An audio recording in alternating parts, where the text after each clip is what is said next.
दोस्तों, आज की कहानी एक ऐसे नौजवान की है जिसने जिंदगी और मौत की जंग दुनिया के सबसे खतरनाक जंगल अमेज़न रेन फॉरेस्ट में लड़ी। ये कोई फिल्मी किस्सा नहीं बल्कि सच्चाई का वो अध्याय है जिसने लाखों लोगों को झकझोर दिया। कहानी शुरू होती है अक्टूबर 1981 से, जब 22 साल का इसराइली युवक योसी गिन्सबर्ग अपनी जिंदगी में रोमांच की तलाश में भटक रहा था। तेल अवीव में जन्मा और पला बढ़ा योसी बचपन से ही दुनिया देखने का सपना रखता था। नौसेना की ट्रेनिंग पूरी करने के बाद जब उसकी पढ़ाई भी खत्म हो गई तो उसे महसूस हुआ कि वो आम जिंदगी नहीं चाहता। उसके दिल में अजूबा संसार खोजने की आग थी और उस आग को हवा दी एक किताब पेपिलोन ने, जिसे पढ़कर उसके भीतर जंगल को करीब से महसूस करने की चाह और तेज हो गई। यही जुनून उसे अकेले दक्षिण अमेरिका तक ले आया। ब्राजील और पेरू के रास्ते वो आखिरकार बोलीविया पहुंचा, जहां उसकी किस्मत उसका इंतजार कर रही थी। बोलीविया की राजधानी में एक छोटे से हॉस्टल में ठहरा हुआ योसी 3 अजनबियों से मिला जो बाद में उसकी जिंदगी के सबसे महत्वपूर्ण किरदार बने। पहला था मार्कस स्टैम्प, शांत स्वभाव वाला स्विस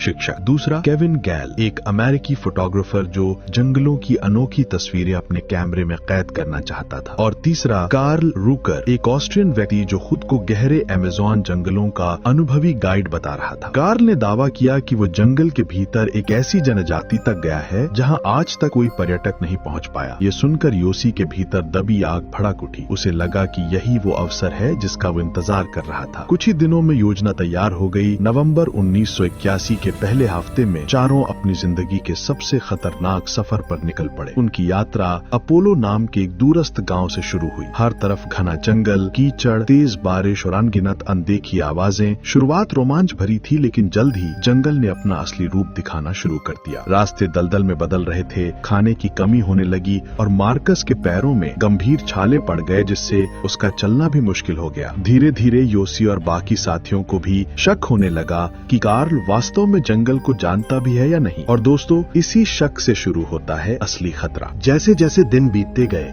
अमेज़न का असली रूप सामने आने लगा। लगातार होने वाली बारिश ने रास्तों को कीचड़ से भर दिया था। पैरों के नीचे हर कदम धंसता जाता और ऊपर से भोजन की कमी ने सभी की हालत कमजोर कर दी थी। लेकिन सबसे बड़ी समस्या थी मार्कस के पैर।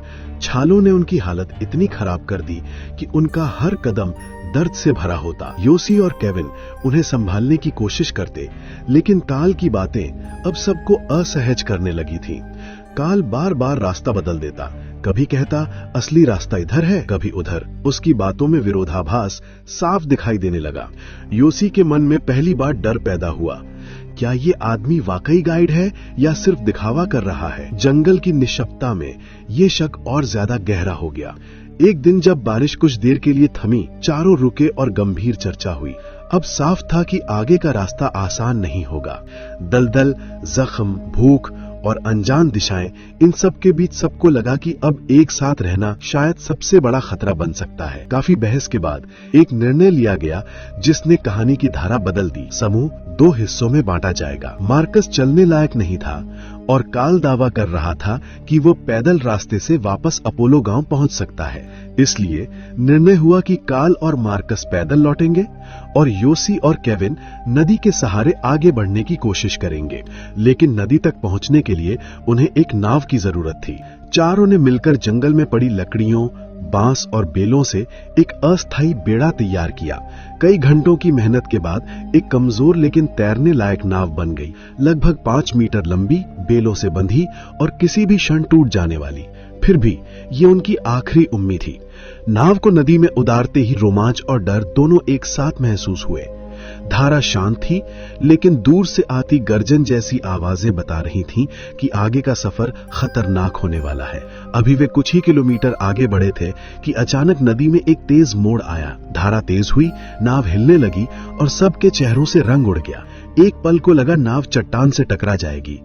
किसी तरह किनारे लगाया गया और चारों ने थके हुए मन से फैसला किया, अब यहीं अलग होना होगा। गले मिलकर विदाई ली गई। नहीं पता था कौन जिंदा बचेगा, कौन नहीं। और यहीं से शुरू होती है असली जंग। नदी की, किस्मत की और मौत की। अगली सुबह जब योसी और केविन ने छोटे से बेड़े को दोबारा नदी में उतारा, दोनों के मन में एक ही उम्मीद थी, शायद पानी का रास्ता उन्हें सभ्यता तक ले जाए। योसी आगे बैठा था और पीछे केविन चप्पू संभाल रहा था। शुरुआती कुछ घंटे शांत बीते। हवा हल्की थी और नदी का प्रवाह भी सरल लग रहा था। दोनों को लगा कि शायद उनका फैसला सही था, लेकिन अमेज़न कभी भी एक जैसा नहीं रहता। थोड़ी ही देर बाद नदी का मिजाज बदलने लगा। बहाव तेज हो गया, पानी की सतह पर घूमती धाराएं दिखाई देने लगी और दूर से चट्टानों से टकराती नदी की डरावनी आवाजें सुनाई देने लगी। अचानक एक तेज मोड़ आया, जहां धारा एक बड़ी चट्टान से सीधे टकरा रही थी। केविन ने पूरी ताकत से चप्पू को मोड़ने की कोशिश की, लेकिन धारा बहुत उग्र थी। बेड़ा बुरी तरह झुलने लगा। योसी आगे बैठा उस लकड़ी को कसकर पकड़कर चिल्लाया, सावधान, दाईं तरफ मोड़ो। लेकिन सब नियंत्रण से बाहर था। एक जोरदार टक्कर हुई। बेड़े का अगला हिस्सा चट्टान पर जा अटका। पलटने की बजाय वो आधा ऊपर उठा और आधा पानी में डूबा लटक गया। दोनों खुद को संभालते हुए उस टूटे बेड़े से चिपके रहे। धारा इतनी तेज थी कि एक गलत हरकत उन्हें बहा ले जाती। केविन ने हांफते हुए चिल्लाया, तुम यही रुको, मैं किनारे तक पहुंचकर तुम्हें रस्सी फेंकूंगा। योसी ने सिर हिलाकर हामी भरी। केविन बेड़े से उतरकर चट्टानों को पकड़ते हुए बड़ी मुश्किल से किनारे की ओर बढ़ा। पानी हर कदम पर उसे पीछे धकेलने की कोशिश करता। किसी तरह वो ऊपर पहुंचा और खड़ा होकर योसी की तरफ देखा। योसी नीचे चट्टान से चिपका हुआ था, पूरी तरह भीगा, लेकिन अभी भी उम्मीद का दामन पकड़े हुए। रस्सी फेंको, योसी ने जोर से चिल्लाया, लेकिन ठीक उसी पल किस्मत ने करवट बदली। एक अचानक आई विशाल लहर चट्टान से टकराई। बेड़ा जोर से झटका खाकर हिला और योसी का संतुलन टूट गया। अगले ही पल वो गहरे पानी में गिर पड़ा। तेज धारा ने उसे पल भर में चट्टान से दूर बहा दिया। योसी पानी के भीतर हाथ पांव मारता रहा, लेकिन कुछ पकड़ नहीं पाया। ऊपर खड़ा केविन स्तब्ध था। उसने अपनी आंखों के सामने अपने साथी को नदी की काली गोद में समाते देखा और कुछ भी नहीं कर सका। अब योसी और केविन दो अलग दुनिया में थे, एक नदी की दया पर और दूसरा अपराध बोध में डूबा हुआ। नदी की बेरहम धारा योसी को कई मिनटों तक बहाती रही, जब तक कि उसका शरीर एक चट्टान से टकराकर किनारे की ओर नहीं बह गया। वो कीचड़ और पत्थरों में उलझकर बेसुध पड़ा रहा। शाम ढलते ढलते जब होश लौटा, उसने खुद को अकेला पाया, इतना अकेला जितना उसने कभी सोचा भी नहीं था। ठंडी हवा, घना अंधेरा और जंगल की अनगिनत आवाजें उसकी हिम्मत को हिलाने लगी। उसने हाफते हुए चिल्लाकर पुकारा, केविन, मार्कस, कोई है? लेकिन उसका स्वर बस पेड़ों से टकरा कर लौट आया। जवाब में केवल सन्नाटा था। सुबह की हल्की रोशनी में उसे नदी के किनारे कुछ अजीब सी आवाज सुनाई दी, जैसे कोई चीज पत्थरों से टकरा रही हो। वो लड़खड़ाते कदमों से आगे बढ़ा और पानी में फंसा अपना पुराना बैग दिखा। उसे खींचकर बाहर निकाला तो बैग पूरी तरह भीगा हुआ था, मगर अंदर की 3 चीजें अभी भी ठीक थी। एक पुराना नक्शा, एक छोटी बाइबल और भूकंप करने वाली कुछ गोलियां। इन्हीं चीजों ने उसके दिल में हल्की सी उम्मीद जगाई। लेकिन उसी शाम एक नई मुसीबत इकट्ठा होकर उसके सामने खड़ी हो गई।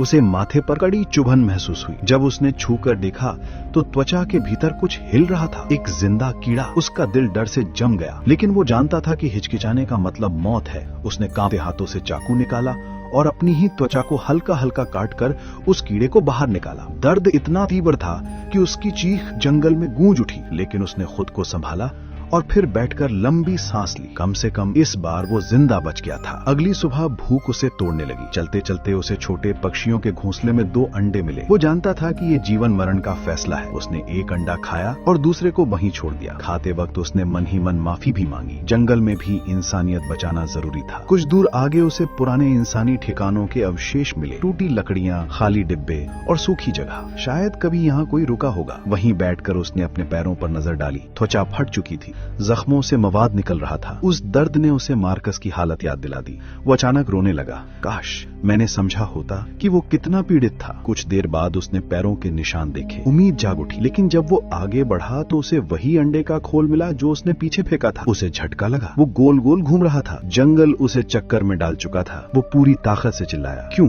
आखिर मैं बाहर क्यों नहीं निकल पा रहा हूँ? लेकिन जंगल का जवाब वही था, डरावना सन्नाटा। दिवस बीते गए और यूसी की हालत बदतर होती गई। शरीर कमजोर, मन टूट चुका और दिशा का कोई अंदाज नहीं। उसी समय उधर नदी किनारे बेहोश पड़े केविन को ग्रामीणों ने बचा लिया था। वे उसे गांव लेकर गए, उसके घाव साफ किए और खाना दिया। 2 दिनों तक केविन बस सोता रहा। जब होश आया, उसकी पहली आवाज यही थी, यूसी, क्या वो अभी भी जिंदा है? गांव वालों ने सिर झुका लिया, लेकिन केविन ने उम्मीद नहीं छोड़ी। उसने तुरंत पुलिस स्टेशन जाकर अधिकारियों को पूरी घटना बताई। शुरुआत में किसी ने उस पर विश्वास नहीं किया, पर उसकी जिद के आगे सभी मान गए और एक हेलीकॉप्टर सर्च शुरू कराया गया। इधर जंगल के भीतर योसी अब चल भी नहीं पा रहा था। जब उसने ऊपर से हेलीकॉप्टर की आवाज सुनी, उसका दिल धड़क उठा। वो दौड़ता हुआ एक खाली जगह पर पहुंचा और जोर जोर से लाल कपड़ा लहराने लगा। हेलीकॉप्टर उसके बिल्कुल ऊपर से गुजरा, लेकिन घने पेड़ों ने उसकी आखिरी उम्मीद भी छीन ली। हेलीकॉप्टर आगे बढ़ गया और योसी वहीं घुटनों के बल गिर पड़ा। मैं यहाँ हूँ, मैं जिंदा हूँ, उसकी धीमी आवाज हवा में खो गई। अगले दिन एक अजीब घटना हुई। योसी को लगा जैसे एक आदिवासी लड़की उसे देख रही है। वो झाड़ियों के पीछे खड़ी थी, डरी हुई, शांत और बिल्कुल अकेली। योसी ने हाफते हुए कहा, मदद करो, मैं रास्ता भटक गया हूँ। लड़की भागी, फिर अचानक रुककर वापस आई। योसी ने पत्तों से उसके लिए बिस्तर सा बनाया और उसे आराम करने दिया। उसे लगा आखिरकार इस जंगल में कोई इंसान मिला। लेकिन अगली सुबह लड़की कहीं नहीं थी। वो एक कल्पना थी। भूख, डर और थकावट ने उसके दिमाग को छला था। हकीकत इससे भी ज्यादा क्रूर थी। चलते चलते उसका पैर दलदल में धंस गया। जितना वो निकलने की कोशिश करता, उतना नीचे जाता। मौत उसे खींच रही थी, लेकिन उसने हार नहीं मानी। धीरे धीरे घंटों की कोशिश के बाद वो बाहर निकल आया। तभी उसके ऊपर लाल चींटियों का झुंड गिरा। तेज दर्द से उसका पूरा शरीर जलने लगा, लेकिन इस दर्द ने उसे जिंदा रहने की इच्छा वापस दे दी। वो घिसटता हुआ नदी किनारे पहुंचा, जहां एक छोटा कछुआ बैठा था। योसी उससे बात करने लगा, जैसे वो उसका आखिरी साथी हो। कुछ ही देर बाद कछुआ सरक गया और उसके साथ योसी की उम्मीद भी। अब उसने खुद को जमीन पर गिरा दिया। यही मेरी कब्र है। शायद वो आखिरी बार सांस ले रहा था, लेकिन किस्मत को कुछ और मंजूर था। ठीक 21वें दिन उसी नदी के मोड़ पर एक नाव दिखाई दी। उसमें था केविन और एक स्थानीय मछुआरा। वे अंतिम बार तलाश करने आए थे। केविन ने दूर झाड़ियों में एक हलचल देखी। उसने नाव मोड़ी और वहां पड़ा था योसी, पतला, टूटा हुआ, लेकिन जिंदा। केविन दौड़कर उसके पास गया और कांपती आवाज में बोला, यार, तू सच में वापस आ गया। योसी की आंखों में आंसू भर आए। गांव पहुंचने पर लोग चुपचाप उसके पास खड़े हुए। पानी, खाना और एक सफेद फूल, जैसे कह रहे हो, अब तुम दोबारा जी सकते हो। और दोस्तों, योसी भले ही वीर था, लेकिन अगर केविन ना होता तो ये कहानी कभी पूरी नहीं होती। कहते हैं 1000 दोस्त होने से बेहतर है एक ऐसा दोस्त होना जो मौत के दरवाजे से तुम्हें वापस खींच लाए।